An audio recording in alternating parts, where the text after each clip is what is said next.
Alam mo kasi, eto si Jo kasi sinusunod niya lahat ng sinasabi ni Sheena at ni Stacy. Sabi, "Jo, go na Jo, go na Jo, sayaw ka."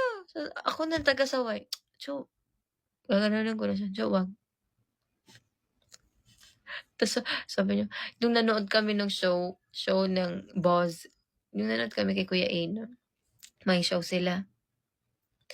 Eh, may ano dun na magtawag ng ano daw, 5 katao para may gagawin. Si Joanna gustong-gusto niya, ta's yung girls, nakapalda naman yung babaeng nakapalda.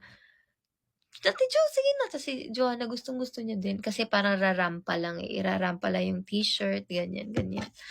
Sabi ko, "Jo, wag na." Kasi naka-ano din siya, nakapalda. Sabi niya, gusto ko." "Gusto mo?" Sabi ko, "Bakit ba gusto mo?" Siya, "Oo." "Wag na." Hindi, kaya hindi na siya pumunta.